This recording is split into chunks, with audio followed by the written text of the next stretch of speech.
Il est devenu le plus grand maître d'épée, mais a toujours rêvé de magie. Après être mort avec des regrets, il revient au jour où son avenir a été décidé. Cette fois, aucune famille, aucune attente et aucun destin ne le forcera à reprendre une épée. Il va maîtriser la magie qu'il a toujours désirée. Le plus grand épéiste de l'histoire peut-il devenir un mage encore plus puissant, même si le monde entier se dresse contre lui? Les monstres sont les ennemis de l'humanité, dévorant leur civilisation. Deux chemins s'ouvrent à ceux qui défient ces monstres. Les mages, utilisant le mana et réalisant des miracles, ont tenté de les combattre, mais le monstre a rugi et attaqué. Les mages ont crié de terreur, mince, le monstre s'élevait au-dessus d'eux. Ils ont renforcé leur corps et utilisé des techniques surnaturelles, mais un seul chemin s'offrait à eux. Le monstre a déployé toute sa puissance magique et créé une flamme éclatante. Peut-être que ce chemin les plongerait dans le désespoir. Un éclair lumineux s'est répandu, mais soudain, Oscar a décidé de les aider et s'est précipité pour attaquer le monstre. Le dragon a été surpris en voyant l'ombre d'Oscar et a eu peur. Un instant plus tard, la créature a été coupée en deux. À ce moment-là, tout le monde a commencé à crier « Monsieur Oscar, c'est l'épée sacrée !» Ils ne pouvaient pas croire qu'il soit arrivé si vite. Ils le remercièrent de les avoir sauvés. Oscar a répondu que le reste dépendait d'eux et est parti silencieusement. Les gens se réjouissaient d'avoir été sauvés. Il a choisi le chemin de l'épée plutôt que de la magie et, devenu le plus fort, a gagné le titre d'épée sacrée. Quand il a entendu quelqu'un dire à quel point c'était beau, il s'est retourné. Le gars montrait à la fille de la magie et disait « C'est ça la magie, petite demoiselle ?» En voyant cette magie, il est resté bouche bée. Il est devenu une personne à laquelle les autres aspiraient et pourtant, enfant, il était attiré par la magie. Il était très heureux de la ressentir et ce désir ne s'est pas estompé jusqu'à aujourd'hui. Il continuait à s'entraîner avec son épée. Deux gars l'observaient en discutant de l'entraînement du maître chaque matin. Il ne manquait jamais son entraînement et quand le mentor a commencé, c'était un désert. Mais grâce à son entraînement quotidien, le sol a commencé à s'affaisser, formant un cratère. L'élève était très surpris et ouvrit la bouche d'étonnement, puis avala et demanda « Au fait, qu'est-ce qu'il a là ?» Il se souvint d'avoir tenu l'enveloppe et s'écria « Oui, maître !» Il avait reçu une lettre de la capitale. Il s'est précipité et lui a remis. Oscar l'a lu et est resté silencieux. Il a demandé « Y a-t-il quelque chose de mauvais ?» Il a répondu qu'il voulait lui remettre une médaille pour avoir tué un dragon. Mon Dieu, j'espère qu'ils réfléchiront à 2 fois avant de l'appeler. Kix s'est gratté la tête et a répondu que seul lui pouvait le dire. Avec son dossier compliqué, il pouvait postuler à n'importe quel poste au gouvernement central. Il ne veut pas s'impliquer dans les guerres de factions et on ne peut pas vraiment s'entraîner là-bas. Il était stupéfait en voyant ses mains et a dit que le maître aimait vraiment l'escrime. Oscar a répondu qu'il ne dirait pas ça et a souri. Il a choisi le chemin de l'épée parce que son père, un épéiste, lui a dit de le faire. L'élève fut très surpris par cette confession et Oscar confirma dans son esprit qu'il n'avait pas choisi ce chemin de son plein gré. Cependant, Kix a dit qu'il l'enviait. Il avait clairement un talent pour l'escrime. Il a choisi de devenir lui-même épéiste, mais dernièrement, il avait peur. Et si l'épée n'était pas pour lui et qu'il ne deviendrait jamais mage? Les mages tirent leur pouvoir en canalisant le mana ou l'énergie à travers les canaux qui parcourent leur corps. Mais le mana a moins d'énergie. Ce sont 2 forces opposées, et si une bulle d'air pénètre dans les vaisseaux sanguins, cela peut tuer une personne. Le corps commencera à se détériorer. C'est pourquoi le choix entre l'épée et la magie influencera grandement l'avenir. Le protagoniste posa une main sur son épaule et lui dit que s'il avait des soucis, il devait s'entraîner. Et avant qu'il ne s'en rende compte, il deviendra plus fort que lui. Kix était gêné et ravi par cela. Après un moment, Oscar s'allongea dans son lit et réalisa qu'il avait ouvert son cœur à son élève. Il aurait dû se taire, il avait dit qu'il avait clairement un talent pour l'escrime. Et Oscar regarda ses mains et demanda « Et s'il avait un talent pour la magie ?» S'il avait des soucis, il devait s'entraîner. À ce moment-là, il entendit des voix et il s'est avéré qu'il y avait eu une explosion à proximité. La maison commença à brûler avec de vives flammes et la magie s'y rassemblait. Un des mages leva son bâton et un autre demanda s'il avait réussi. Il répondit que leur ennemi était un maître épéiste et qu'ils ne pouvaient pas perdre de temps. Soudain, ils furent stupéfaits par le bruit fort qu'ils entendirent quand Oscar sortit de la maison. Les mages étaient clairement des professionnels et c'était leur chef. Ils commencèrent à se battre contre lui et utilisèrent leur pouvoir magique pour créer du feu. Oscar fronça les sourcils et tenta d'éviter l'attaque, mais se tourna soudain vers le mage le plus âgé parmi eux et se jeta sur lui avec son épée. Il était abasourdi et le mage demanda, voyant Kix comme un otage, s'il devait peut-être lâcher son épée. Sinon, quelqu'un pourrait être blessé. Kix, les larmes aux yeux, tremblait de peur, et Oscar demanda ce qu'il voulait de lui. Il répondit que c'était évident. Il voulait sa vie. Il répondit qu'il ne se souvenait pas avoir jamais causé de problème à quiconque par son existence. Le mage rit et demanda à nouveau. Il ne se souvient pas, rien d'inattendu ici, mais ils ne connaissent pas le pardon. Pas seulement l'épéiste, mais aussi le mage. Il doit blâmer son potentiel caché pour tout. Oscar demanda à nouveau de quoi il parlait maintenant. Le mage répondit qu'il allait mourir ici de toute façon, donc il n'avait pas besoin de le savoir. À ce moment-là, il leva son bâton, et Kix cria au maître de ne pas s'inquiéter pour lui. Il était prêt à mourir. Oscar répondit que c'était clair. Quand soudain, le mage se figea et le regarda avec interrogation, Oscar répondit qu'il avait effectivement raison. De nombreux rayons lumineux foncèrent vers Oscar, et un instant plus tard, un éclair de lumière, suivi d'un nuage de poussière. Le mage attendit, puis vit que plusieurs de ses subordonnés avaient été tués. Kix se libéra de ses entraves, et Oscar resta là, le sang coulant de son corps, disant qu'il ne se souciait pas de lui. Il dit qu'il ne comprenait pas du tout ces épéistes. À ce moment-là, Kix courut vers lui en criant « Maître !» Il répondit qu'ils avaient atteint leur but, alors il se disait au revoir. C'est une épée sacrée avec un talent pour la magie. Kix s'approcha de lui, et Oscar demanda s'il était blessé. Kix s'inquiétait pour lui car il saignait abondamment et criait que ses blessures saignaient.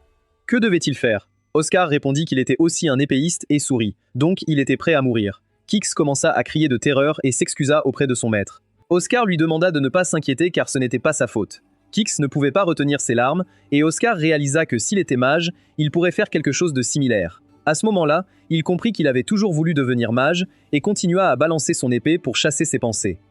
Il serra le poing et réalisa qu'il avait été fier lorsque les gens le regardaient avec admiration, mais la joie qu'il avait ressentie alors s'était évaporée. Soudain, il se retrouva dans un autre espace rempli d'arbres et de feuilles, et fut surpris car il était mort. Quand le protagoniste regarda autour de lui, il fut très surpris. C'était son village. C'était la patrie d'Oscar, le village d'Aizen. Il était définitivement mort à ce moment-là. Mais que se passait-il maintenant? Une épée et plusieurs lettres étaient près de lui, ce qui le fit se demander « Que sont ces choses ?» Oscar réalisa que c'était une invitation à 2 académies.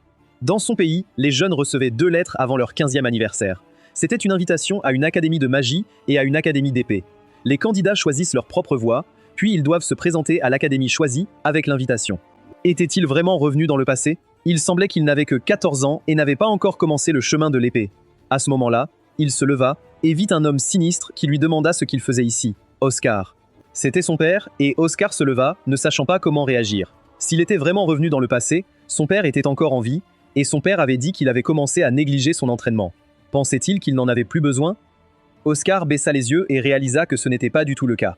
À ce moment-là, il se demandait s'il devait dire à son père qu'il voulait devenir mage. Son père était un épéiste et avait de nombreux élèves, et en tant que son fils, il avait naturellement aussi appris l'escrime de lui. Son père le félicitait pour ses succès, mais quand il mentionna la magie, et combien il l'aimait parce que tout brillait, il lui prit les mains et lui demanda d'écouter, disant que la magie était un chemin pour les faibles. Il était son fils, et il n'avait besoin que d'une épée. Oscar en eut peur alors, et à partir de ce moment, il continua à étudier l'escrime pour ne pas décevoir son père. Il était attiré par la magie, mais il était attaché à l'épée, et à ce moment-là, il se souvint de sa mort. Oscar réalisa qu'il en avait assez. Cette fois, il suivrait le chemin de son propre choix. Il regarda devant lui avec confiance, et son père lui demanda s'il avait quelque chose à dire sur le fait qu'il sautait l'entraînement. Oscar répondit qu'il manie une épée depuis qu'il était enfant, et son père se tendit et demanda à nouveau « Quoi ?» À ce moment-là, une multitude d'épées magiques apparut autour de lui, et un fort vent lumineux se leva. Les épéistes autour tentaient de se protéger du vent, et Oscar regardait son père dans les yeux.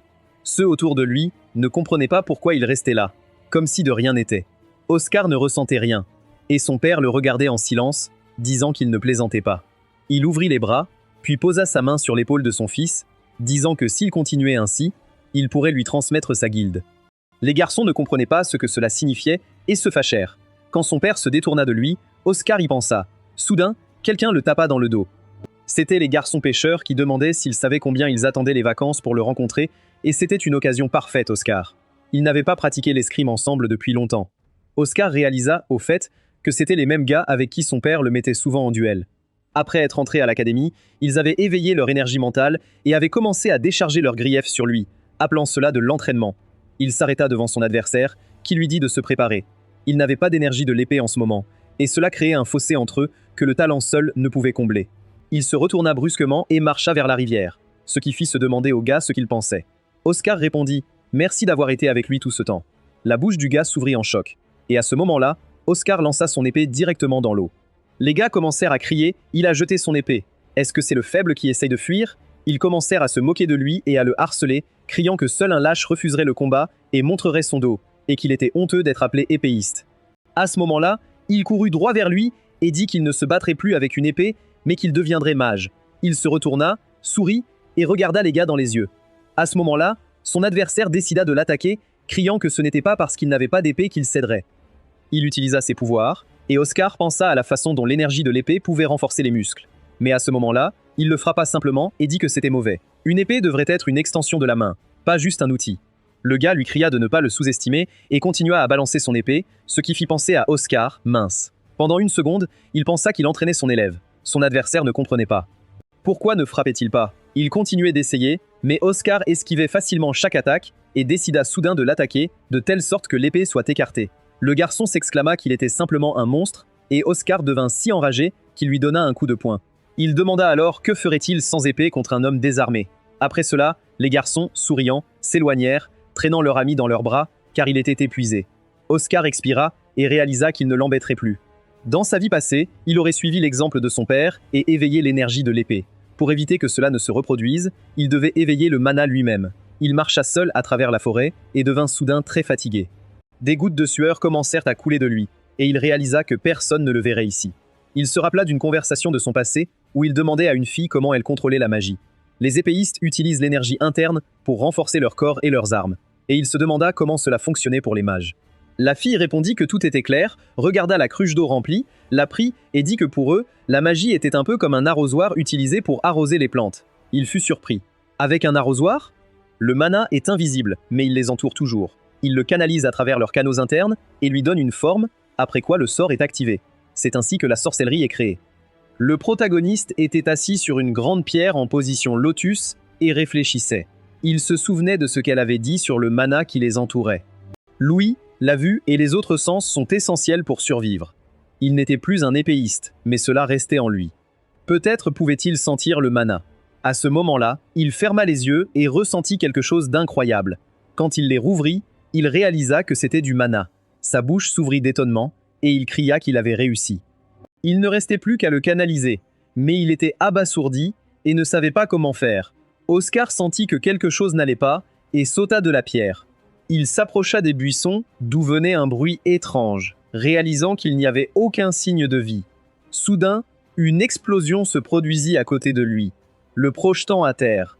Il se tendit et vit soudain quelqu'un sauter de haut vers lui. C'était une fille qui atterrit à ses côtés et lui demanda ce qu'il voulait de sa création. Oscar fut surpris, et elle continua en disant que si sa vie lui tenait à cœur, il devait réfléchir avant de parler. Elle était connue sur de nombreux champs de bataille. C'est une héroïne qui contrôle une armée de puissants golems luttant contre une horde de monstres. C'est la mage créatrice, Isabelle. Isabelle était assise sur son trône et demanda à Oscar à quelle faction il appartenait. Sinon, elle avait créé un cercle magique autour de lui. Après tout, il était venu d'initiative. Elle répondit qu'elle voyait qu'il voulait mourir. Isabelle se leva et dirigea ses pouvoirs vers lui. Il grimaça de colère et cria qu'il n'était même pas un mage, ce qui la laissa sans voix. Elle rétorqua que c'était une excuse et lui prit la tête. Après un moment, Isabelle dit qu'elle comprenait plus ou moins son histoire et qu'elle ne s'excuserait pas. Elle venait d'être acceptée à l'académie. Isabelle soupira et répondit correctement. Elle espérait faire avancer la recherche sur les golems. Oscar réalisa que c'était sa chance. S'il devenait son apprenti, il apprendrait à absorber le mana. À ce moment-là, Oscar demanda « Maîtresse Isabelle, peut-elle lui apprendre à absorber le mana? Elle n'est pas intéressée par les faibles. S'il a compris, qu'il termine son thé et parte. » Oscar réfléchit à cela. Non, il ne peut pas reculer. Isabelle demanda plus de thé, et il se demanda si cela pouvait vraiment être un assistant golem. En regardant cette créature, il ressentit une force incroyable et se leva en disant que quelque chose semblait étrange avec ce golem. Isabelle demanda « Quoi? C'est comme ça qu'il essaye de l'intéresser ?» À ce moment-là, le golem renversa du thé sur sa tête et Oscar s'exclama « Mademoiselle Isabelle, elle ne s'est pas brûlée. Est-ce qu'elle va bien? Attendez, qu'elle prenne une serviette. » Isabelle était très surprise. En se tournant vers le golem, elle sentit une rupture dans la chaîne près de l'épaule droite. Elle prit sa main et cria « Comment savait-il que le golem était cassé ?» Oscar répondit que le flux de mana à l'intérieur de cette créature lui semblait étrange. Elle le remercia et demanda s'il pouvait voir le flux de mana. Il se souvint que la fille avait dit que le mana était invisible et répondit oui. Et maintenant, elle comprenait pourquoi la barrière avait craqué. La barrière bloquait le mana dans l'atmosphère, peut-être à cause de ses expériences passées ou de ce potentiel. Sans réfléchir, Isabelle se tourna vers Oscar et dit « Écoute, elle va lui apprendre la magie » et sourit. Il était surpris et demanda « Vraiment ?» Mais elle l'a dit. Mais avant qu'il puisse finir, Isabelle dit qu'elle n'était pas intéressée par les faibles, mais lui l'était en ce moment. Elle lui tendit la main avec un sourire, et il la serra timidement. Après un moment, ils commencèrent l'entraînement. 2 golems tenaient une planche où Isabelle dessinait tout ce dont elle avait besoin à la craie. Il semblait qu'il avait mal compris le mana. Les organismes vivants l'absorbent inconsciemment. Oscar demanda « Alors comment doit-il le canaliser dans ses canaux ?» Elle répondit que pour verser du thé, il avait besoin d'une tasse. Le mana pouvait être canalisé dans les canaux à l'aide d'une formule magique. Il était surpris et demanda encore « Une formule ?» Elle dit que c'était un papier magique avec un sort dessiné dessus. Le même genre qu'il distribue à l'académie au tout début. Il s'écria « Un sort ? Quel genre de sort est-ce » Isabelle répondit qu'il le saurait quand il l'activerait, qu'il imagine le pouvoir imprégnant tout son corps et dirige cette formule. Peut-il le faire ? Oscar cria avec confiance. Oui, il va essayer. Isabelle réfléchit que cela semblait simple, mais il faudrait au moins 1 mois pour réussir. Bien que s'il avait vraiment du talent, peut-être qu'une demi-mois suffirait. Il tendit la main et pensa à ce qu'il devait ressentir pour appeler le pouvoir dans son corps. C'est ça, il avait ressenti quelque chose de similaire pendant l'entraînement à l'épée. Il sourit, ferma les yeux et se retrouva dans un espace où le sceau magique brillait intensément. Il comprit que c'était vrai. Le mana était déjà en lui. Tout autour de lui s'illuminait et un vent se leva avec la puissance. Apprendre la magie, c'est comme réapprendre à marcher. Personne n'est né avec ce don. Encore et encore, ils apprennent et se développent jusqu'à pouvoir se tenir fermement sur leurs 2 pieds. Quand Isabelle vit cela, elle fut stupéfaite. Les gens disent que dans le monde de la magie, plus on a de statut, plus on maîtrise vite les compétences magiques. Et à ce moment-là, le protagoniste observa des éclats de magie apparaître juste devant lui, et Isabelle n'en revenait pas. Il avait réussi du premier coup. À ce moment-là, elle se souvint de la situation avec le golem, se demandant s'il pouvait voir le mana. Bien sûr, non, cela ne suffirait pas. Mais une chose était certaine, il était un vrai génie. Oscar comprit que c'était de la magie, et elle commença à crier. C'était tout simplement incroyable. Il avait réussi à activer la formule du premier coup. Personne n'avait jamais réussi ça avant. Il dit non, et à ce moment-là, elle demanda « Qu'est-ce que c'est ?» Il répondit que c'était moche, car il l'avait vu en action une fois. Pour lui, la magie est quelque chose de beau et spécial, mais ce n'est pas ce genre de magie. Elle était stupéfaite et le regarda avec surprise. Après quoi, Oscar continua en disant que cette partie de la formule, ici, était fausse, comme avec le circuit magique du golem. Isabelle, qu'en pense-t-elle ? Elle était sous le choc et ne pouvait rien dire de cohérent, alors Oscar dit qu'il avait tout compris. Il serra le poing et réalisa qu'il ne voulait pas être juste un mage. Il voulait utiliser une magie parfaite et belle. À ce moment-là, Isabelle, stupéfaite, répondit que si la formule le dérangeait tant, il pouvait simplement la réécrire. Après un moment, le protagoniste se retrouva dans le bureau d'Isabelle, entouré de livres. Il n'avait pas pensé que les formules magiques étaient si compliquées. Pour utiliser la magie, il avait besoin de connaissances, mais ce n'était pas si mal. Elle lui prêta ses livres pour qu'il puisse en apprendre davantage.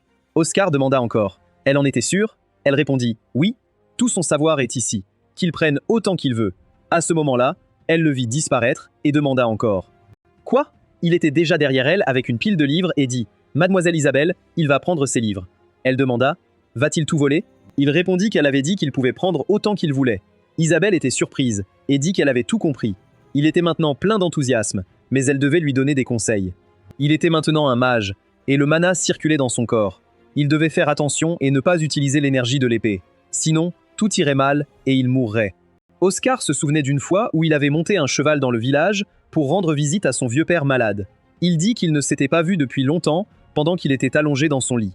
Quand Oscar s'approcha, son père lui demanda de se rapprocher et lui prit l'épaule, disant qu'il avait toujours su qu'il avait du talent.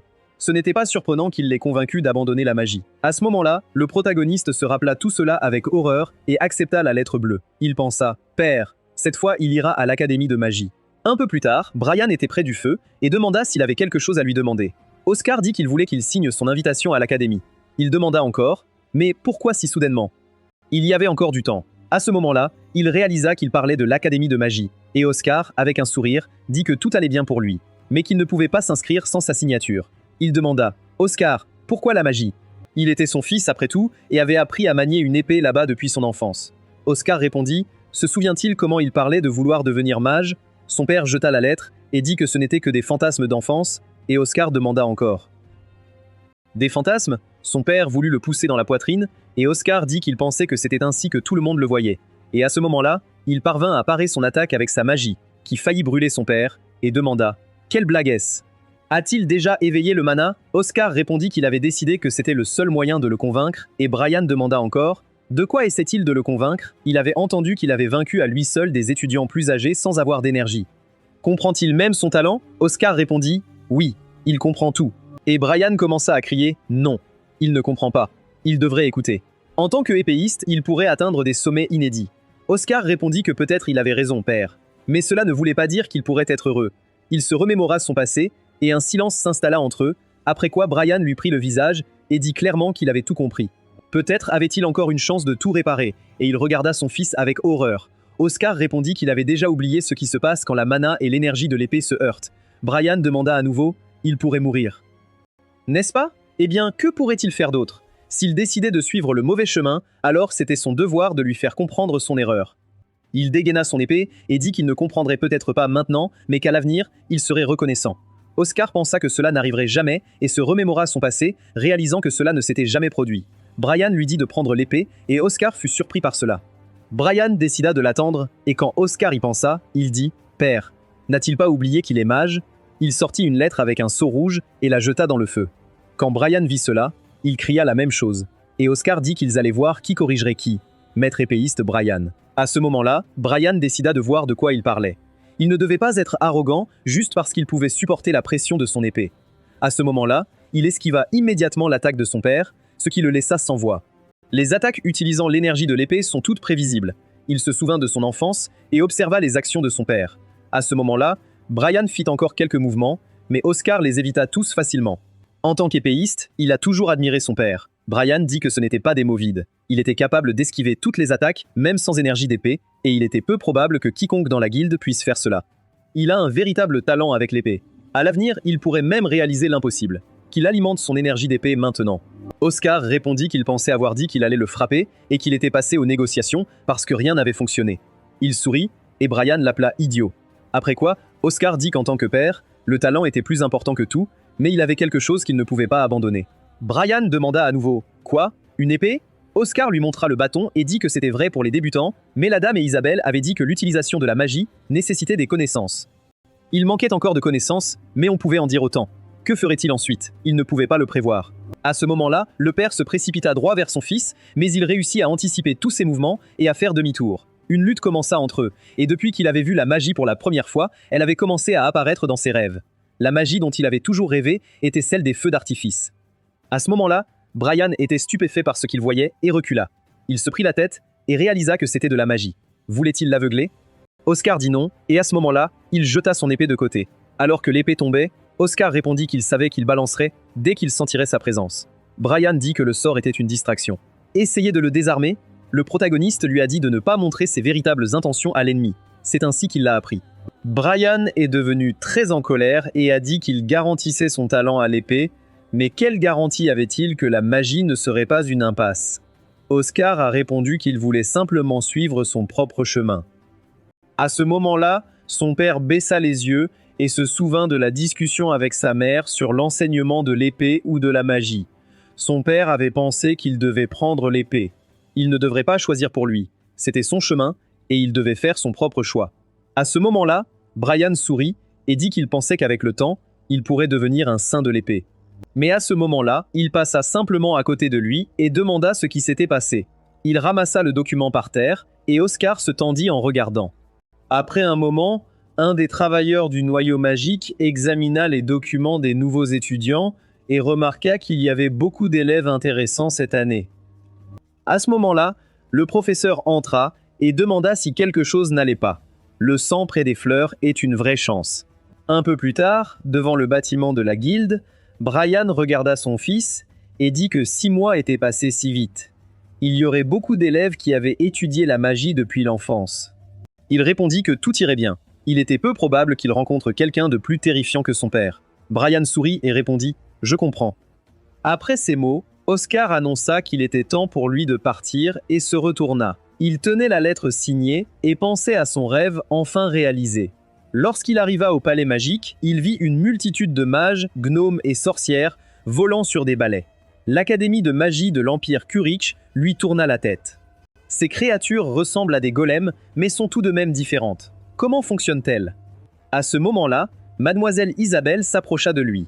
Il fut surpris d'entendre sa voix, et elle demanda s'il avait traîné pendant son absence. Il répondit « Bien sûr que non, il avait beaucoup appris en 6 mois ». Elle répondit qu'elle avait hâte de tout voir et était sûre qu'il la surprendrait encore. Au fait, ne devrait-il pas y aller? L'examen de sélection pour la première année s'y tenait. Le protagoniste demanda à nouveau « Un examen de sélection ?» Isabelle expliqua que les premières années étaient divisées en 2 classes, ceux qui avaient déjà éveillé la magie et ceux qui ne l'avaient pas. C'est la vraie première classe. On peut y entrer en passant un examen, mais je ne te conseille pas d'y participer. Il s'exclama « Mais pourquoi ?» Elle expliqua que tous les élèves de la première classe possédaient une puissance monstrueuse, pas l'élite, ceux qui sont entourés de magie depuis l'enfance.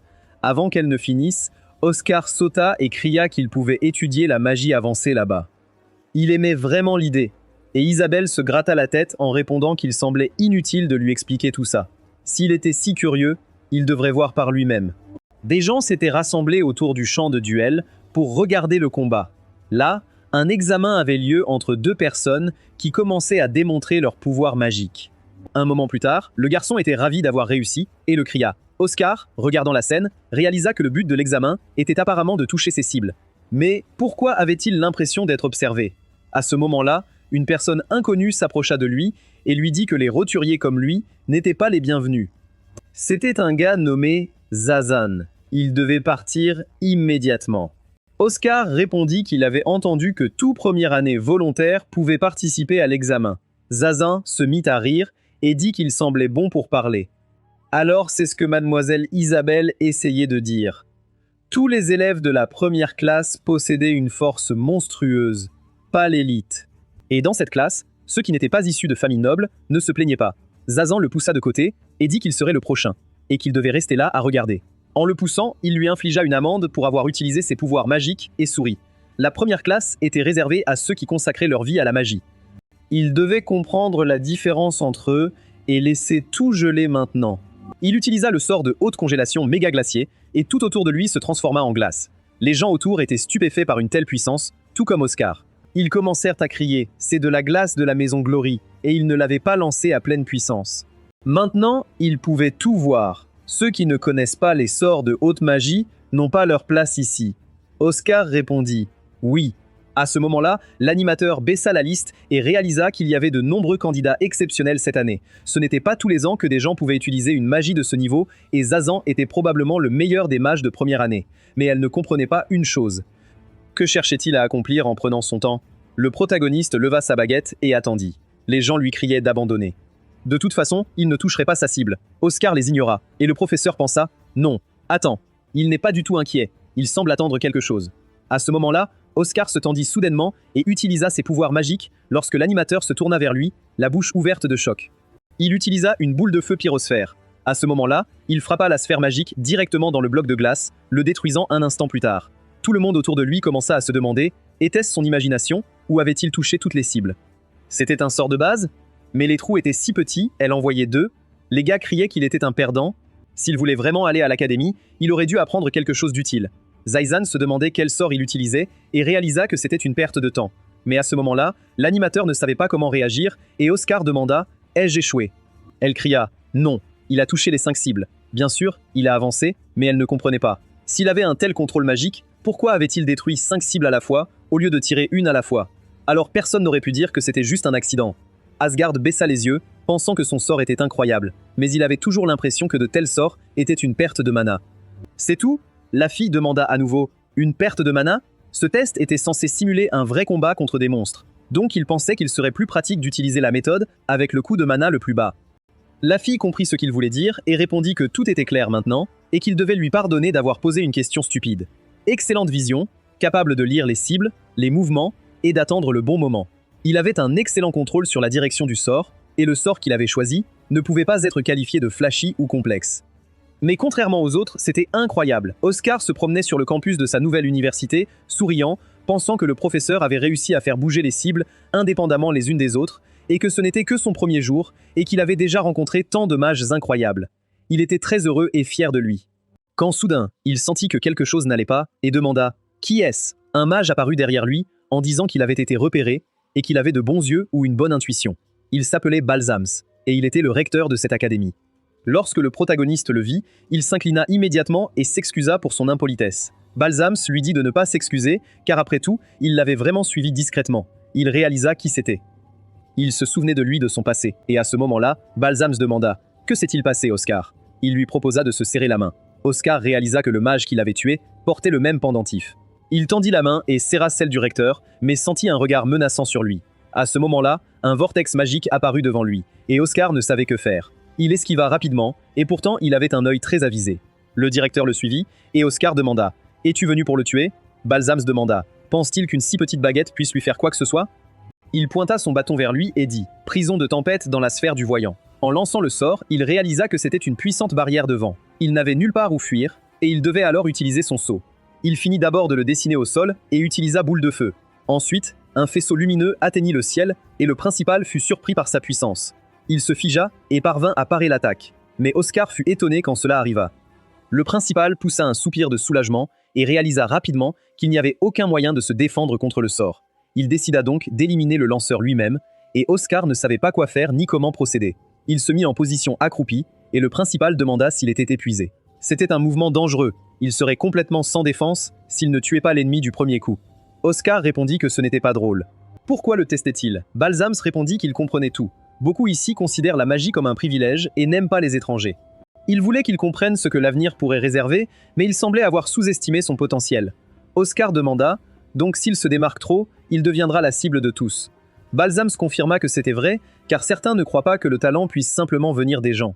À ce moment-là, Oscar se souvint de ses terribles paroles avant sa mort, qu'il ne connaissait pas le pardon et qu'il devait voir son potentiel caché en tout. Il se souvint de son propre potentiel et réalisa que l'homme avait dit quelque chose de similaire. À ce moment-là, Oscar demanda de lui en dire plus sur eux. Le recteur marqua une pause et dit que connaître leurs véritables identités ne ferait que le mettre en danger. Pour l'instant, il devait se concentrer sur le développement de sa force pour pouvoir se protéger. Il se demanda « se protéger ». S'il avait vraiment l'intention de le tuer, il serait déjà mort. Il ferma les yeux et remarqua soudain que quelque chose n'allait pas. Il reporta son attention sur le pendentif et demanda « Qu'est-ce que c'est ?» Le recteur répondit que c'était le signe d'un saint. Il le lui montra, et Oscar comprit clairement. Un mage saint est le rang le plus élevé, tout comme une épée sainte. Le recteur décida qu'il était temps de le lui donner, et il lança le badge dans sa main. Oscar l'attrapa, et le recteur lui dit de ne pas le perdre. Il en aurait besoin plus tard. Après ces mots, il disparut, et Oscar réalisa que c'était un flux de mana fluide, parfait. C'est à quoi ressemblait la magie du recteur. Mais ce n'était pas le moment de l'admirer.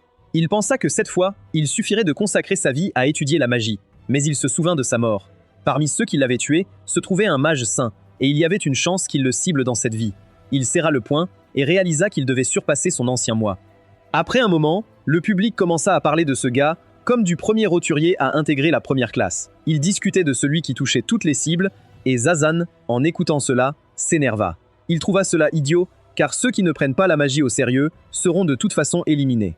À ce moment-là, Oscar entra dans la pièce et tout le monde tourna son attention vers lui. Zazan devint très en colère et se leva de son siège en réalisant qu'il était là, mais il ne comprenait pas ce qui se passait.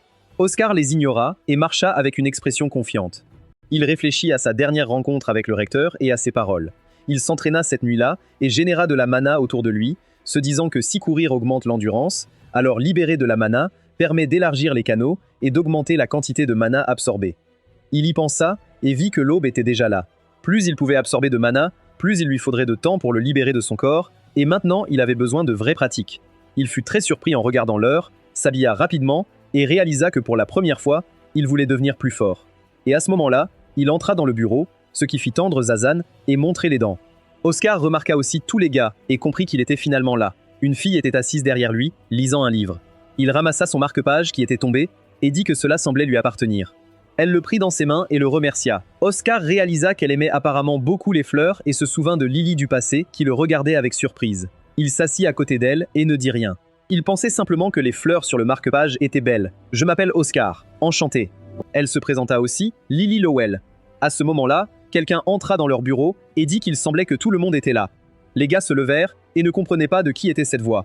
D'où cela venait-il? Les pages commencèrent soudain à tourner. Et les gars ne comprenaient pas quel genre de tour c'était. Soudain, la même professeure sortit vers eux en souhaitant à tous une bonne journée et en disant que son nom était Rush. Elle avait été assignée pour enseigner la première classe. Ils étaient tous venus pour les tests de sélection et avaient prouvé leur talent. Oscar réalisa qu'elle conduisait des tests pour l'admission en première classe, et Rush dit que donc, à partir de la semaine prochaine, ils apprendraient à combattre des monstres. Ce serait leur pratique. Il sourit et réalisa qu'il y aurait vraiment de l'expérience de combat, et si rapidement. Rush dit qu'ils travailleraient en groupe de 5 pour équilibrer leurs forces. Les gars étaient surpris. Que voulez-vous dire par pouvoir magique? Elle répondit non. Cette fois, il s'agissait de leur canot, ou en d'autres termes, de combien de mana ils pouvaient absorber. Les gars demandèrent comment allait-elle le mesurer. À ce moment-là, Rush sourit et dit que tout était prêt. Elle créa un cercle magique au-dessus d'elle, et tous les gars regardèrent avec émerveillement.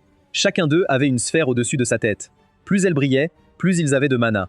Les gars échangèrent des regards et observèrent la couleur de chaque cercle.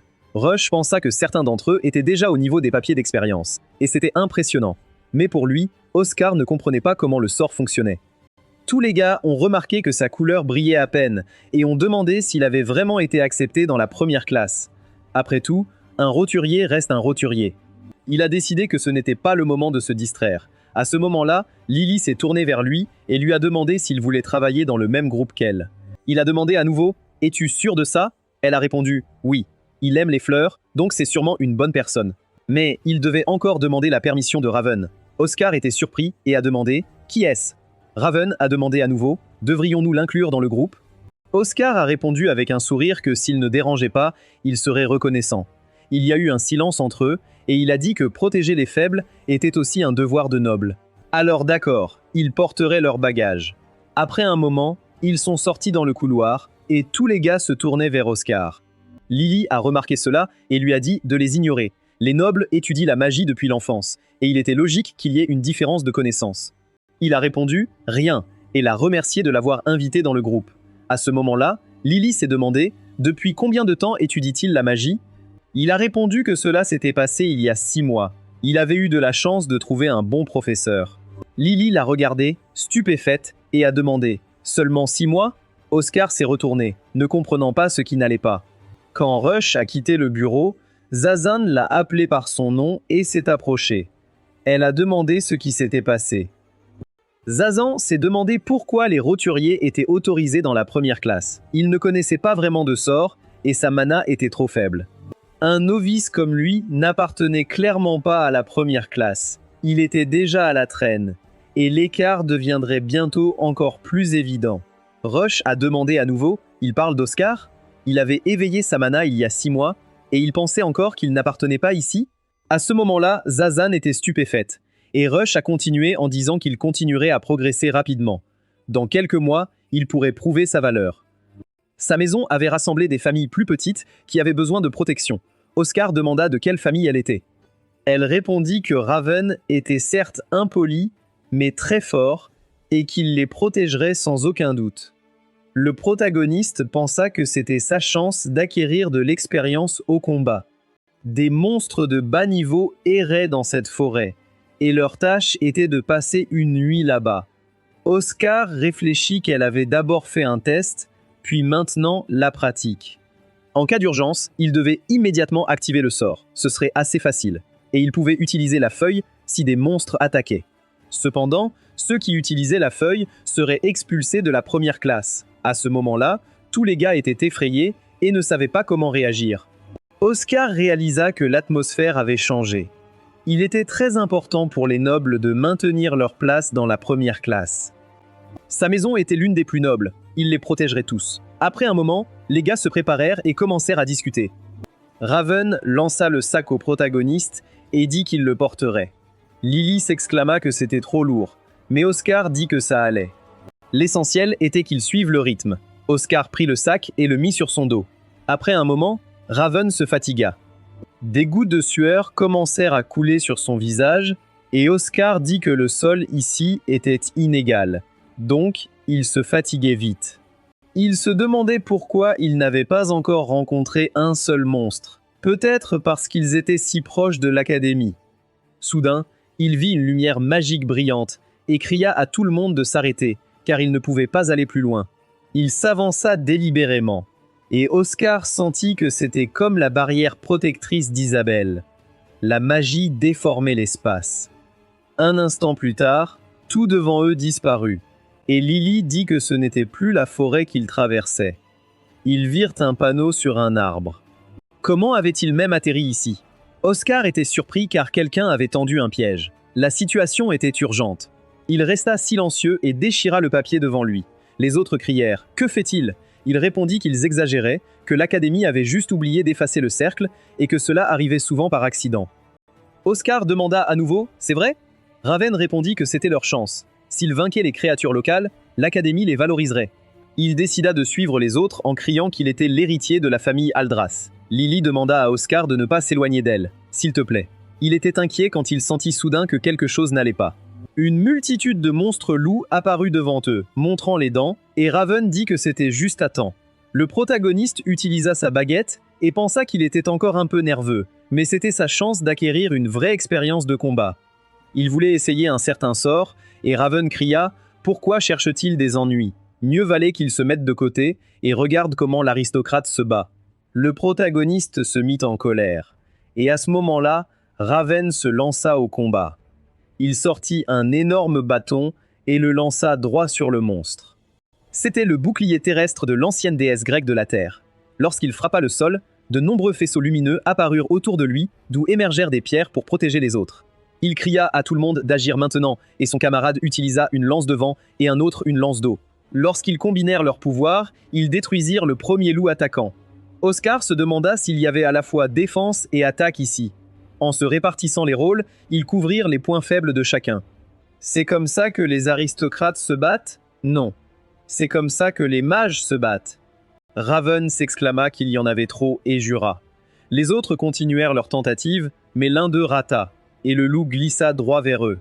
Lily se trouva en danger, et Raven se retourna en criant de colère, quand soudain un loup se jeta sur elle. Elle fut surprise, mais à ce moment-là, Oscar utilisa une lame de feu et la protégea. Se tenant juste devant elle, il repoussa le loup, tandis que la créature grognait fort, et elle le remercia pour son aide. Il dit de ne pas le remercier, car il semblait qu'ils étaient déjà finis. Quand la nuit tomba, les autres se retrouvèrent autour du feu de camp et discutèrent de leur entrée dans la forêt. Et il avait déjà pu observer une vraie bataille. Oui, il avait de la chance. Il doit y avoir un moyen d'augmenter son efficacité. Puis elle a mentionné qu'il était un peu plus fort que prévu, et Oscar a souri, réalisant soudainement cela. Elle ne comprenait pas ce qui s'était passé, et a demandé à Oscar. Il a dit qu'il devait canaliser plus de pouvoir dans le réceptacle. C'était un peu comme l'énergie de l'épée. Après un moment, Iman a créé une boule magique pour observer les gars, à travers laquelle il pouvait voir tout ce qui se passait. Ce pouvoir incroyable du fils de la maison Aldrath s'est révélé être plus qu'une rumeur, mais il aurait souhaité se comporter avec plus de retenue. Au bout d'un moment, les étudiants se sont rassemblés en cercle, et Rush se tenait à côté d'eux. Les garçons avaient froid et s'étaient enveloppés dans une couverture. Elles réfléchissaient à leur taux d'abandon qui n'était que de 20%, ce qui était un bon résultat. À ce moment-là, Isabelle s'est approchée d'elle et a annoncé que c'était son tour. Rush a demandé en souriant « C'est déjà l'heure ?» Les étudiants environnants ont réalisé qui était la femme et Isabelle. Elle a salué les étudiants et a dit qu'ils aimaient s'occuper des jeunes, mais qu'ils n'étaient pas si mauvais. C'est pourquoi ils étaient de première classe. Au fait, elle n'a pas vu Oscar. Rush a répondu que c'était en fait juste un enregistrement. Le professeur Eamon devait savoir ce qui se passait en ce moment. À ce moment-là, elle a remarqué le feu et a senti quelque chose d'étrange. Elle venait juste d'y être. Pendant ce temps, les étudiants étaient toujours autour du feu à se reposer. Tout le monde était occupé par ses affaires et Oscar regardait dans sa tasse, réfléchissant à la façon dont les épéistes concentraient l'énergie de l'épée dans leur corps, l'amplifiant ainsi. S'il faisait de même avec le mana, mais avant qu'il puisse pleinement considérer cette pensée, il a soudainement entendu un cri fort. Les gars criaient qu'ils devaient sortir d'ici le plus vite possible. Et Raven a demandé « Avez-vous attrapé un autre petit truc ?» D'accord, qu'il le laisse faire. Les gars continuaient à courir, et à ce moment-là, une flamme ardente est apparue derrière eux, rendant tout le monde méfiant. Raven a sauté et ne comprenait pas ce que c'était. Lily a dit que c'était un jet de flamme, et ils étaient surpris. À ce moment-là, un énorme monstre s'est dirigé droit vers eux, et les gars ont s'exclamé « C'est un dragon ?» Oscar était également stupéfait et ne s'attendait pas à un tel retournement de situation. Le monstre s'est jeté sur les gars et a commencé à rugir, et Raven était surpris. Mais que faisait un dragon ici? C'était tout simplement impossible. Seule une personne de niveau empereur pouvait tuer quelque chose comme ça. Oscar a compris ce que cela signifiait. Quelqu'un les visait et a commencé à se concentrer. Les gars s'exclamaient « Raven, ils doivent appeler à l'aide rapidement ». Il a répondu qu'il avait depuis longtemps déchiré le papier avec le sort, et Lily a demandé ce qu'il devait faire. Oscar a répondu qu'il n'avait d'autre choix que d'agir, et les garçons se sont tendus. Lily a demandé avec peur « Va-t-il vraiment se battre contre le dragon ?» Il a répondu que c'était le seul moyen de survivre. Et les garçons ont répondu définitivement. Raven, il a des sorts de protection. Ils doivent juste tenir jusqu'à ce que les professeurs les remarquent. Il se tendit et, brandissant une énorme arme en bois, cria « Bouclier de terre, bouclier de Gaïa !» En l'enfonçant dans le sol, une immense barrière magique apparut sous lui, qu'il construisit autour de lui pour tenir les garçons à l'écart. Ils crièrent de peur. Que fait-il? Il les traita d'idiots et dit qu'ils allaient alourdir le bouclier, ainsi ils pourraient au moins survivre. Les garçons étaient terrifiés et répétèrent qu'il avait dit qu'il les protégerait, réalisant qu'Oscar avait raison. Il les avait déjà remarqués, donc fuir était inutile, ils allaient se battre. Lily utilisa le partage de lance de terre et frappa le monstre. Les garçons demandèrent, avec espoir, « A-t-elle réussi ?» Il s'est avéré que rien ne fonctionnait et que seule une magie supérieure aiderait. Lily cria qu'elle distrairait la créature pendant qu'ils appelaient des renforts. À ce moment-là, elle remarqua Oscar qui regardait la créature avec confiance et s'en approchait. Les garçons, les larmes aux yeux, tendirent leurs baguettes magiques et murmuraient en tremblant qu'ils ne voulaient pas mourir. C'était la fin. Quand le monstre ouvrit la bouche, il libéra une énorme boule de feu de sa gorge et Lily regarda Oscar avec surprise. Elle réalisa qu'il absorbait le mana de l'atmosphère et le convertissait en énergie. Voilà, maintenant, ils allaient voir qui était le meilleur. Oscar tendit sa baguette magique et sourit. Les dragons ont été décrits comme des catastrophes naturelles depuis l'Antiquité. En absorbant le mana naturel, ils crachent leur souffle de feu, ce qui leur vaut leur surnom. Et s'ils n'absorbaient pas seulement le mana, mais le concentraient et le renforçaient. À ce moment-là, il fit l'impossible. Et tout le monde fut stupéfait d'horreur. Ils étaient sidérés par les actions du personnage principal. En utilisant une pyrosphère, une boule de feu, un éclair brillant jaillit de la boule, frappant le monstre directement à la gorge et le consumant de l'intérieur. Un instant plus tard, le monstre tomba au sol, immobile, dans une mare de son propre sang. Les garçons ne s'attendaient pas à ce retournement de situation, et Lily tomba au sol, terrifiée. Elle ne pouvait pas réagir, et Oscar retroussa ses manches sans dire un mot. À ce moment-là, Imon, observant à travers la boule magique, murmura que ce n'était plus drôle. Un nouvel arrivant avait tué sa chimère. D'où tenait-il un tel pouvoir? Il se retourna brusquement et réalisa qu'ils étaient suspicieux. Cette fois, il avait été sauvé, mais il allait définitivement le détruire. Seules les personnes de sang noble avaient le droit de manier un tel pouvoir. Oscar regarda ses mains et sourit, réalisant qu'il avait réussi. Il serra le poing et trembla, car la technique d'amplification d'énergie fonctionnait désormais sur le mana. S'il n'avait pas eu l'expérience de sa vie passée, il n'aurait jamais pensé à cette théorie. À ce moment-là, le monstre était détruit, et les garçons étaient surpris. Ça a vraiment fonctionné? Il l'a vraiment tué? Effrayé, Raven commença à s'agiter dans son bouclier de protection et dit que c'était juste des absurdités. Le roturier l'avait protégé, pas lui. Lily demanda ce qui s'était passé. Oscar fit un pas et commença soudain à tomber, ce qui effraya Lily, et elle décida de le rattraper. Elle demanda s'il allait bien. Oscar répondit oui. Il était juste un peu fatigué. Il avait dû en faire trop. On aurait dit qu'il se faisait déchirer de l'intérieur. C'était à la fois douloureux et chaud. Lily serra son bâton contre sa poitrine et demanda « Qui est-ce » C'était Isabelle qui était arrivée. Elle était arrivée sur son golem et demanda si tout le monde allait bien. Les gars la regardèrent, choqués. Elle se tourna vers le monstre et comprit ce qui se passait. Se tenant la tête, elle dit qu'ils en parleraient à l'académie. Un moment plus tard, Oscar se retrouva dans le bureau de Balsam qui dit « Qui aurait pensé que cela pourrait arriver ici ?» Balsam dit qu'il était incroyable qu'il ait survécu. Oscar répondit qu'il avait décidé de devenir plus fort. Oscar le regarda avec interrogation. Et Balsam dit « Oscar, il quittera l'académie et ne fera plus jamais de magie. » Oscar demanda « La vie sans magie n'est pas juste sans magie. Beaucoup vivent heureux sans. Il est jeune et ne devrait pas rater sa chance. » Oscar répondit non. Il était confiant et ne pouvait pas reculer. Balsam demanda « Qu'est-ce que cela voulait dire ?» Oscar le remercia pour son inquiétude, mais il avait une idée. Quelle était cette idée? Oscar répondit qu'il agirait comme appât pour les attirer. Il demanda « N'a-t-il pas peur de mourir ?» Oscar répondit qu'il ne prévoyait pas de mourir et sourit. Oscar le regarda, stupéfait, et Balsam s'excusa, disant qu'il ne pouvait que répondre à sa détermination. Oscar y pensa et sortit son bâton cassé, réalisant qu'il était complètement fissuré. Elle répondit que c'était difficile d'écrire avec un doigt. Il n'était pas d'accord? Imagine que le mana est de l'encre et la baguette une plume. Il pouvait s'en passer, mais il ne pourrait jamais lancer un sort parfait. Alors il devait choisir son outil avec soin. Oscar examina sa baguette. À ce moment-là, quelqu'un appela son nom. C'était Lily, celle qui l'avait fait attendre. Il répondit qu'il devait s'excuser. Lily dit non. Elle avait aussi des choses à acheter, alors elle était contente de le voir et, gênée, elle proposa d'acheter une nouvelle baguette. Le vendeur dit qu'il était fier de sa sélection et qu'il devait jeter un œil. Cette baguette était incrustée de pierres précieuses, une pièce unique. Lily lui chuchota de regarder le prix. Quand Oscar vit qu'elle coûtait 1 million, elle suggéra de voir dans d'autres magasins. Quand ils furent libres et sortirent, Oscar soupira tristement, réalisant que les baguettes étaient trop chères. Il n'avait même pas assez pour la moins chère. Il était surpris et dit que les choses traînaient et qu'il irait peut-être seul. Lily répondit non. Ils avaient commencé ensemble et finiraient ensemble. Après un moment, Oscar regarda les magasins et suggéra qu'ils vendaient aussi des baguettes. Un gars passant par là leur conseilla de ne pas entrer. Il répondit que l'endroit avait une terrible réputation et que le propriétaire faisait acheter des choses inutiles. Oscar réfléchit à ça. Elle pouvait parier qu'il ne le laisserait pas sortir sans qu'il achète quelque chose. Il entra quand même, disant qu'il n'avait rien à perdre.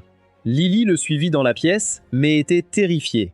Ils entendirent des bruits étranges et découvrirent un vendeur qui leur demanda s'ils étaient clients.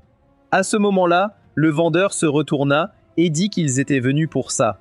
La ville était pleine de magasins avec des baguettes pour des enfants comme eux. L'homme lui lança alors une lame aiguisée et cria « Il rigole ?» Oscar réussit à esquiver le coup, et Lily regarda avec peur le couteau dans le mur. À ce moment-là, Oscar se figea, et Lily ne comprenait pas de quoi il parlait. Elle n'aimait pas cet endroit, et proposa de partir vite. Il achèterait la baguette ici, et il aimait le magasin. Il sourit et regarda le vendeur. Lily, stupéfaite, demanda encore « Il va acheter une baguette ici ?» Oscar demanda « Qu'est-ce qui lui faisait penser qu'il était un épéiste ?» Le vendeur le regarda, ses mains, ses vêtements et ses chaussures. Il dit que son centre de gravité était légèrement décalé à droite, ce qui arrive généralement quand on porte quelque chose à la hanche gauche, comme une épée.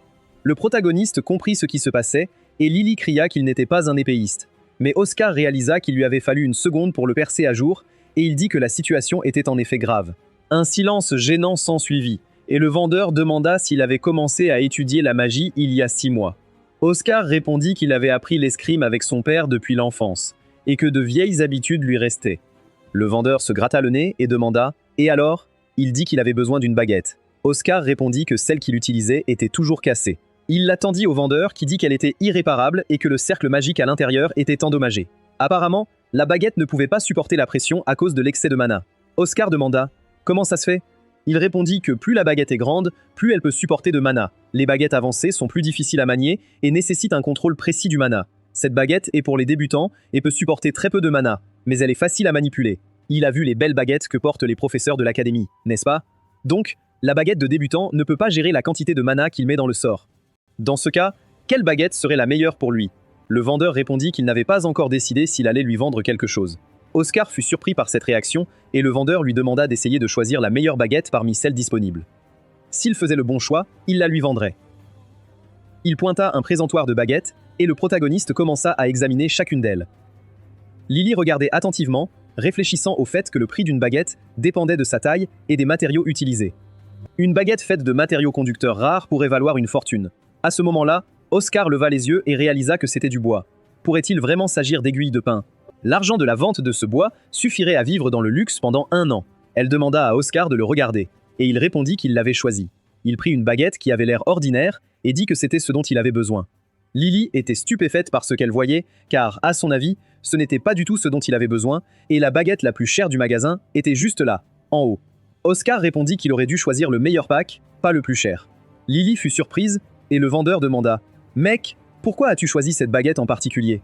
Il répondit qu'elle dégageait de la chaleur. Le vendeur dit que c'était juste une vieille baguette, et Oscar confirma qu'elle était encore intacte. Perdre une arme est la pire chose qui puisse arriver dans le feu de l'action. Et bien sûr, la baguette a l'air abîmée, mais elle fonctionne comme il se doit. L'artisan y avait clairement mis tout son cœur. Le vendeur était stupéfait par ce qu'il entendait. Et à ce moment-là, Oscar demanda « Va-t-il lui vendre ?» Le vendeur prit la baguette et répondit que c'était celle qu'il avait fabriquée il y a longtemps pour son fils et qu'elle n'était pas à vendre. Lily demanda « Qu'est-ce qu'il fait ici ?» La baguette avait survécu à son propriétaire. Ça arrive souvent. De toute façon, cette vieille baguette ne pouvait pas être considérée comme bonne, et un silence gêné s'installa entre eux. Lily dit qu'il devait partir et continuer à chercher une bonne baguette. Oscar répondit qu'il était désolé, mais rien ne pouvait être fait. Le vendeur, sans se retourner, demanda où ils allaient. Oscar se retourna, confus. Il leur dit d'attendre là, car il allait chercher une bonne baguette.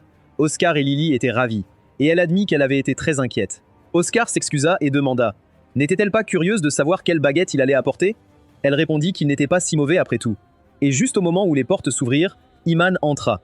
Iman était stupéfait et demanda ce qu'il faisait là. Les gars se retournèrent, effrayés, ne sachant pas comment réagir. Iman était en colère et tenait une corde dans ses mains.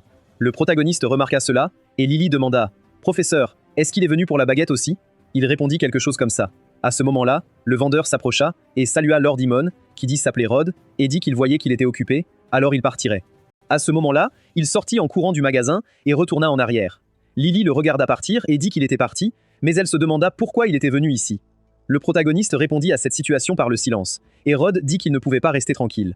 Il tendit la baguette à Oscar et dit que c'était son nouveau partenaire. La baguette était énorme, et il comprit ce que c'était. L'arbre source est un grand arbre qui se dresse sur une île. Malgré les conditions difficiles, cette plante a réussi à survivre, et ses feuilles vertes ne se fanent jamais. Comme elle perd ses branches depuis plusieurs décennies, les baguettes faites à partir de ces branches sont considérées comme les meilleures et incroyablement précieuses. Le vendeur dit que la demoiselle disait la vérité et que la conductivité en mana de la baguette était simplement excellente. Oscar demanda timidement « Est-ce si précieux ?» Lily dit qu'il ne pouvait probablement pas se permettre un prix aussi élevé et devint embarrassé. Le vendeur dit qu'il prévoyait de la donner à son fils, à son retour de la guerre, et n'avait pas l'intention de la vendre. Donc, il ne prendrait pas d'argent d'eux. Il remit silencieusement la baguette et dit qu'il ne lui vendrait pas d'autres baguettes. Il n'y avait pas d'autres baguettes ou bâtons dans ce magasin qui lui conviendraient mieux que celle-ci. Le protagoniste était ravi et remercia le gentleman pour ce geste. Il fit un signe de la main et lui dit d'essayer. Quand Oscar regarda la baguette, il la tapa sur le sol et ferma les yeux quand soudain la magie apparut autour. Il observa de près et ressentit une étrange sensation. C'était si familier dans ses mains. Il l'utilisera pour le reste de sa vie. Rod dit brusquement que s'il n'avait plus d'affaires ici, il devrait partir. Il avait encore d'autres clients à servir. Oscar reprit ses esprits et demanda « Au fait, le professeur Iman vient-il ici souvent ?» Rod était stupéfait et ne savait pas quoi dire. Après un moment, les étudiants se rassemblèrent dans la salle de classe et prirent place. Ils commencèrent à discuter de la façon dont ils avaient atterri sur le terrain d'entraînement du 5e lycée. Apparemment, le cercle de téléportation n'avait pas été réparé. Tout le monde regardait Oscar et Lily assis ensemble, et les garçons parlaient de leur chance d'être indemnes. On disait que Raven avait essayé de s'échapper seul, ce qui les faisait rire. À ce moment-là, un professeur entra dans la salle. C'était Iman qui criait que discuter en classe était un signe clair de manque de respect. Les élèves s'excusèrent, et quand Iman s'assit, il l'observa de près. À ce moment-là, il se souvint des paroles de Rod, qui avait dit que Lord Iman était le commandant de l'unité où servait son fils. Il avait vu son fils mourir sur le champ de bataille. En apprenant cela, Iman avait pris sa baguette, tout ce qui restait de son fils. Il la garda pour lui. Lily demanda comment c'était possible. Il répondit qu'elle pouvait être une aristocrate, mais qu'il avait toujours bien traité son fils roturier. C'était un homme bien. À ce moment-là, Oscar se tendit et dit que c'était une bonne baguette. Son fils était un magicien très talentueux, n'est-ce pas? Donc, il était à la hauteur des aristocrates. À ce moment-là, le vendeur se tendit et demanda comment il le savait. Pendant ce temps, le protagoniste observait les actions d'Iman et réfléchissait qu'Iman avait été l'un des observateurs ce jour-là et était certain qu'il avait organisé l'attaque. Il ne savait pas qu'il avait tout compris, et c'était sa chance. Cette fois, il ferait le premier pas. Après un certain temps, Iman entra dans sa chambre et regarda dans un miroir magique avec un démon qui disait qu'ils appréciaient beaucoup les compétences qu'il avait démontrées sur le champ de bataille, et il l'envoyait à l'académie pour continuer ses devoirs. Iman répondit qu'il comprenait tout, et l'inconnu dit que l'académie était trop pour lui par rapport au front. Iman insista sur le fait que ce n'était pas vrai, et le démon lui dit de se dépêcher et d'exécuter ses ordres. Le seigneur ne savait pas quoi faire et resta silencieux. Quand un nouveau jour se leva, le protagoniste dit au directeur qu'Iman avait organisé l'attaque. Il ne pouvait tout simplement pas y croire car il était prêt à risquer sa vie pour ses camarades. C'était un mage courageux. Oscar répondit qu'il avait entendu parler de son passé et était complètement confiant dans sa conclusion. Si c'était le cas, il ne pouvait pas en douter, mais il ne pouvait pas l'arrêter sans preuve. Oscar répondit que c'était pour cela qu'il était là et sourit. Le directeur le regarda avec interrogation. Et Oscar dit qu'il avait essayé de le tuer lors de la toute première leçon pratique et qu'il avait besoin que cela ressemble à un accident pour éviter des témoins inutiles. S'il lui donnait une telle chance, il la saisirait immédiatement. Le directeur était stupéfait et réalisa que pour éviter des témoins inutiles, il demanderait une escorte pour la princesse. Son Altesse Ariel devait à l'origine s'inscrire avec les autres élèves, mais la magie transmise par la famille impériale affectait sa santé, et l'inscription fut reportée. Rush annonça qu'il devait se rendre à la capitale pour rencontrer son Altesse et l'accompagner. Oscar avait été assigné à cette mission. Quand Zazan entendit son nom, il fut contrarié. Oscar pensa au voyage de l'académie à la capitale et réalisa que pour les jeux, ce serait certainement une excellente occasion de l'attaquer. Rush demanda s'il y avait encore des questions. Zazan leva la main et dit que s'il était invité ici, cela signifiait-il qu'il considérait ses compétences à la hauteur des leurs. Rush répondit par l'affirmative car il avait bien performé lors de la dernière leçon pratique. Elle dirait qu'il les avait déjà surpassés. Quand Zazan entendit ces mots, son visage se déforma d'horreur, et la fille assise à côté de lui montra de la surprise, clairement mal à l'aise. Zazan répondit qu'il savait qu'il avait à peine assez de mana pour une classe de bas niveau et ne pouvait utiliser que des sorts de base. Il n'était qu'un simple roturier insignifiant. Oscar, entendant les insultes, ne savait pas quoi dire. Zazan continua en disant que sans cesse, des gens le louaient. Et maintenant, elle disait qu'il l'avait surpassé? C'était étrange, alors il le défia en duel. Zazan lui pointa du doigt et cria de lui montrer tout ce qu'il pouvait faire en tant que mage. Oscar était horrifié et demanda « Quoi ?» Rush se couvrit le visage, disant qu'une mission d'escorte allait devenir chaotique. « D'accord alors, dit-elle. Les perdants du duel seront suspendus des missions. » Zazan répondit que c'était exactement ce qu'il voulait. Oscar réagit avec surprise et ne savait pas quoi faire. Après un moment, ils se retrouvèrent en duel. Oscar ne comprenait pas comment ils en étaient arrivés là et saisit son bâton, se tendant en voyant Zazan lever la main. À ce moment-là, des éclats de glace apparurent autour de lui et Zazan lui cria de se défendre immédiatement. Oscar leva les yeux et réalisa que s'il voulait s'occuper d'Iman, il devait participer à cette mission. Il en était sûr. Dans le passé, dans les souvenirs de Zazan, beaucoup de gars utilisaient le mannequin pour infliger des dégâts avec leur pouvoir magique. Tous les projectiles atteignirent leur cible. Que pourriez-vous attendre du fils de la famille Gloris? Zazan regarda le mannequin, qui s'était brisé en 1000 morceaux, et son visage se déforma d'horreur. La maison Gloris est une famille d'aristocrates spécialisée dans la magie de glace. Comparé à son frère aîné, qui répondait aux attentes, lui était encore une fois né sans talent magique. Son corps entier se figea alors qu'il perfectionnait ses compétences jour après jour. Toutes ses pensées lui traversèrent l'esprit pendant le combat. Il utilisa une lance de glace et frappa le protagoniste. Horrifié, il se tendit, mais décida ensuite d'esquiver. Il lança immédiatement le sort de gel global Megastorm. Le protagoniste réalisa que de la glace se formait sur ses mains et son visage. Sa main était très froide, alors il utilisa le feu de Photius pour se débarrasser de la glace. À ce moment-là, Zazan fut surpris et s'arrêta. Oscar le regarda avec confiance dans les yeux, tandis que Rush continuait d'observer le combat. Il utilise le feu pour annuler les sorts et a une grande expérience de combat. Zazan admit que pour un commun, il avait un talent magique incroyable. Mais à ce moment-là, il lança un saut magique sur lui-même et cria qu'il ne s'était pas entraîné si dur pour perdre contre un novice. Mais à ce moment-là, même elle leva les yeux de son livre et s'absorba dans leur combat. Rush s'exclama « C'est quoi ce bordel ?» Le protagoniste brillait de magie et s'excusa de les avoir fait attendre. Cela avait pris plus de temps que prévu. Zazan demanda ce que cela signifiait. Oscar répondit que c'était son tour. Il sourit, mais Zazan cria que c'était trop tard et lança alors la sphère de prison de glace. Le protagoniste était stupéfait, réalisant que c'était une pluie de lances, utilisant le camouflage pour lancer un sort plus puissant. Il réalisa qu'avec son nouveau bâton, il réussirait, alors il utilisa la lame de feu et, un instant plus tard, il brisa facilement le bloc de glace. La bouche de Zazan tomba d'étonnement, tout comme celle de Rush. Son corps était si léger et il se déplaçait exactement comme il le voulait. Il vit comment la formule magique s'activait en réaction en chaîne. Il n'y avait aucun dysfonctionnement, aucun retard. C'était tellement amusant. Zazan réalisa qu'il avait détruit son sort de protection et cria que c'était impossible. Il tomba à genoux, choqué, ne sachant pas comment réagir. Il se souvint de son enfance et demanda « Comment puis-je devenir comme mon grand frère ?» Il répondit qu'il le surestimait car il n'était pas un si bon mage. Il y avait des talents dans ce monde qui le feraient paraître comme un grain de poussière. Et quand il vit Oscar devant lui, il sut que c'était lui, et Rush cria que c'était assez. Le combat était terminé. Pendant ce temps, Raven se leva et commença à crier de colère. Il ne comprenait pas pourquoi il devait passer par là. Tout le monde commença à parler de lui, et il cria que c'était la faute d'Oscar. À ce moment-là, il se retourna et entendit un coup. Quand il regarda par la porte, il demanda « Qui d'autre est là à cette heure-ci » Soudain, il fut horrifié et réalisa que c'était le professeur Iman qui se tenait devant lui. Après un moment, les gars se rassemblèrent dans la salle de classe et le protagoniste remarqua Zazan entrer avec ses amis. Il lui lança un regard noir et se souvint de ce qu'il avait dit après le combat, que c'était injuste. Il s'était entraîné depuis l'enfance, et le talent seul suffisait pour le dépasser. Le protagoniste lui tendit la main, mais Zazan se leva et cria qu'il le battrait quoi qu'il arrive. Il sourit en se rappelant cela et réalisa qu'il ne resterait pas inactif non plus, alors il devait s'occuper d'Iman demain. Après un moment, Rush entra dans la salle de classe et annonça qu'ils allaient procéder à une nouvelle évaluation de mana avant le début du cours. Quand Raven entra, il la dépassa silencieusement, et elle dit qu'il était en retard aujourd'hui. Tous les gars commencèrent à discuter de sa peur, au point d'avoir peur de quitter le dortoir. Tout le monde voulait plaisanter et le taquiner, mais il ne savait pas quoi faire.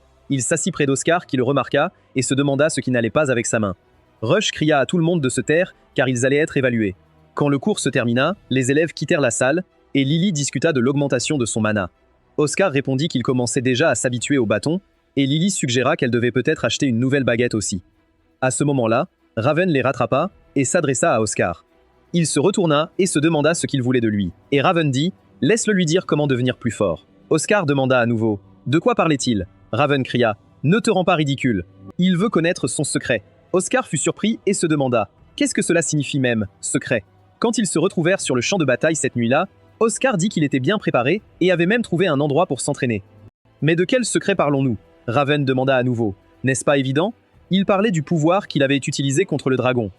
Raven demanda « Quelqu'un l'a aidé aussi, n'est-ce pas ?» Oscar n'avait aucune idée de quoi il parlait et continua à lui demander. Raven gronda de colère et commença à crier. Combien de temps encore allait-il faire semblant? Était-il idiot à leurs yeux? À ce moment-là, une lumière brillante commença à émaner de sa main et il se transforma en monstre.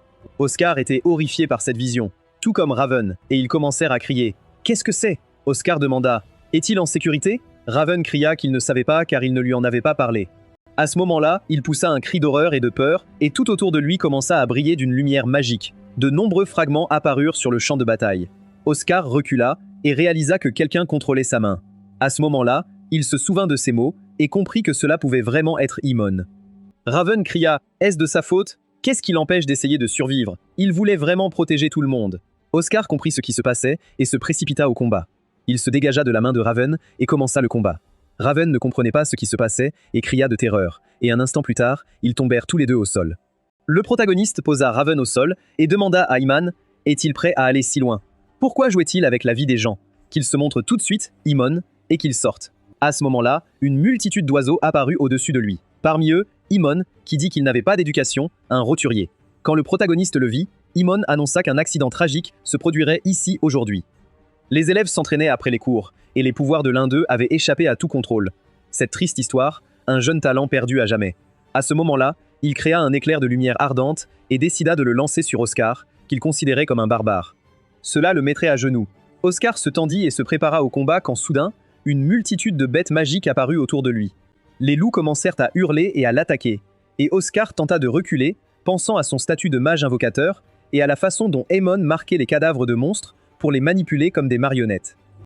Mais il ne pouvait invoquer qu'un nombre limité de familiers, donc il n'avait eu qu'une seule séance d'entraînement. Le recteur lui avait dit tout cela, et il réalisa qu'il devait d'abord oublier le mage et s'occuper des monstres. Il était au niveau d'un empereur de magie. Peut-être avait-il quelques atouts cachés, donc il ne devait pas essayer de l'affronter seul. Oscar pensait qu'il en savait quelque chose. C'était ce qu'il prévoyait de faire. Mais il se tourna vers Raven et se souvint de ses mots sur son désir de protéger tout le monde, les larmes aux yeux. Cela le distrayait. Et dans sa colère, il détruisit le premier loup. Aemon demanda pourquoi il était si en colère. C'était à cause de son passé avec Révon? Oscar demanda à nouveau. Et si c'était ça? Aemon répondit qu'il ne pouvait guère être considéré comme des connaissances. Ils ne s'étaient croisés que lors d'entraînement. Oscar répondit que c'était plus que suffisant. Et Aemon dit que Révon n'était pas comme ça. Il avait besoin de force pour le vaincre. Pendant que Raven était inconscient, il continuait à dire qu'il n'était qu'un roturier et rien de plus qu'un obstacle pour lui. Le protagoniste demanda à nouveau. Qu'est-ce qui ne va pas avec ça? Imon hésita, et Oscar dit que peu importe la raison, il avait décidé de devenir plus fort et d'en profiter, et il ne pardonnerait pas ça. À ce moment-là, il lança un sort sur son bâton et le brisa en 1000 morceaux. Il réalisa qu'il ne pouvait pas créer de formule magique, et Aemon dit que les communs talentueux n'avaient pas le droit d'exister. Il atterrit à côté de lui et dit que personne ne reconnaissait son talent, et donc, il s'était préparé en conséquence. À ce moment-là, une énorme bête ressemblant à un éléphant, avec une énorme trompe tentaculaire, apparut devant lui. Oscar ne savait pas quoi faire et était abasourdi. Cette créature absorbait son mana et l'empêchait de lancer le sort. Imon demanda s'il pensait qu'il n'avait pas de plan. Il savait de quoi il était capable, n'est-ce pas? À ce moment-là, Oscar était entouré de plusieurs autres monstres loups qui grognaient devant lui et disaient qu'il ne pouvait plus utiliser la magie. Mais le sort qu'il avait préparé auparavant continuerait à fonctionner. Il pouvait emporter ses sorts avec lui dans le prochain monde après avoir terminé sa dernière leçon. Oscar prit la parole. Il s'était toujours demandé pourquoi tous les mages talentueux avaient perdu contre lui, mais maintenant il comprenait. Ils avaient peur, et ils étaient laissés sans magie, entourés de monstres. Et lui aussi voulait lui enseigner une leçon spéciale. Sur ces mots, il se lança dans la bataille. Un jour, alors que le recteur était assis dans son bureau, Rush entra, frappa à la porte et dit qu'il devait vérifier ses documents. Et qu'en est-il de la mission de demain? Balsam sourit et répondit qu'il ne pouvait rien arriver à son Altesse, mais qu'il n'en parlerait pas.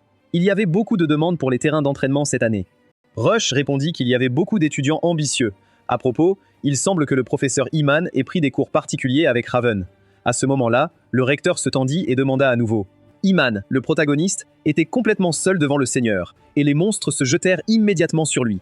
Il réalisa que tant que ce familier était là, il ne pourrait pas activer de nouveaux sorts, mais la magie d'invocation était toujours active, ce qui signifiait qu'il devait y avoir une faille qui lui permettait de lancer des sorts. Il se retourna et vit le monstre déjà en train de l'attaquer, ce qui l'effraya énormément, et un instant plus tard, le monstre faillit l'avaler. Imon décida qu'il avait un danger de moins à affronter, pensant qu'il était fini. Mais le monstre attrapa les mains du protagoniste, et il repoussa la créature avec une vive flamme. Lorsque le monstre commença à brûler, Imon cria que c'était impossible. Comment pouvait-il utiliser la magie? Il remarqua que le cercle magique était à l'intérieur du corps du familier, ce qui signifiait que tant que le cercle ne touchait pas l'air, la magie fonctionnait.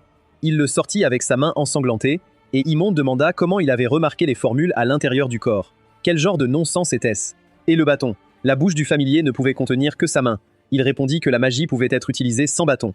Quand Imon réalisa qu'il utilisait ses doigts pour lancer le sort, il fut choqué. Oscar prit la parole. Donc, il s'est débarrassé de ses atouts. Y aura-t-il d'autres familiers? Imon libéra 2 cercles magiques et cria « Pense-t-il qu'il a déjà gagné ?» Un instant plus tard, il dirigea ses pouvoirs vers l'ennemi et Oscar cria « Lame de feu ». Avec ce sort, il détruisit le sort de son adversaire. Et Imon cria que même sans familier, il était toujours au niveau d'un empereur. Avait-il vraiment pénétré son bouclier? Il se retint délibérément, ne voulant pas que son ami pense qu'il avait travaillé 2 fois, et Oscar dit que ce n'était pas nécessaire. À ce moment-là, son bâton était réduit en morceaux.